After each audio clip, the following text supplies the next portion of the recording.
Hi guys, it's me, Mikay Scanap, 22 years old, 4 years CKD patient.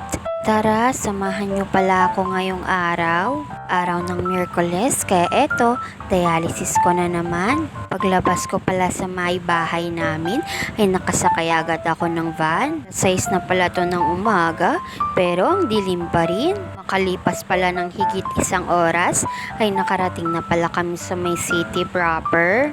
Dahil holiday ngayon at walang pasok, ay eto, walang masyadong traffic. Pagdating ko pala, ay dumaan muna ako sa may Jollibee. Bibili muna ako ng pagkain ko. Nag-take out lang pala tayo ngayon. May pinapasabay din pala sa akin.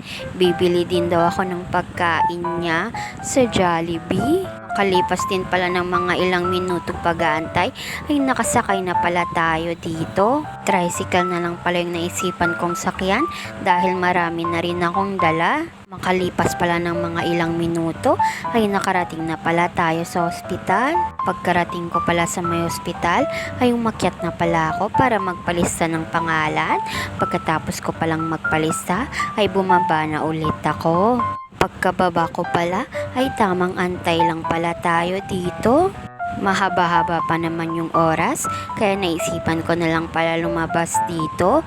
Bibili muna ako ng gamot ko at tubig na rin.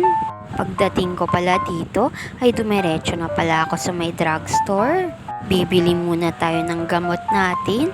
Pagkatapos ko pala dito, ay dumiretso ako sa may grocery. Etong tubig lang pala yung bibilihin natin dito. Wala nang iba kundi eto lang. Nang makabayad na pala ako, ay dumiretso na ako sa may drugstore. Kukunin na natin yung gamot natin. After ko palang makuha, ay bumalik na pala ako sa loob ng ospital. Tamang lakad-lakad lang tayo. Pagkarating ko pala sa may hospital, wala akong ginagawa, kundi eto, kumakain ako ng chocolate. Ito din yung rason kung bakit ako lumabas. Nagka-crave kasi ako ng chocolate, pero gusto ko yung Kinder Joy. Chocolate lang talaga yung habol ko dito. At sa wakas, after din ng ilang oras na pag-aantay, ay pinakyat na rin kami sa taas. At makalipas din pala ng mga ilang minuto, ay nag-start na pala tayo dito. Okay naman yung pagtusok sa akin ngayong araw. Hindi naman siya masakit. Salamat pala sa nurse na umawak sa akin ngayong araw. Nang magla-lunch na pala, ay naisipan ko palang kumain dito. As usual, eto na naman yung ulam natin. Pritong manok ng Jollibee. Thai part pala yung manok ko ngayong araw. Eto, masarap talaga tong part. Marami talagang gustong gusto sa Thai part.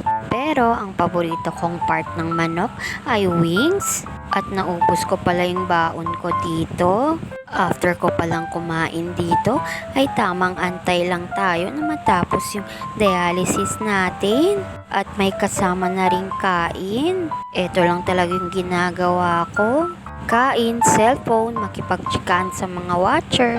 Yun lang yung ginagawa ko during dialysis. At tingin-tingin lang sa machine kung nahuhulog ba yung arterial.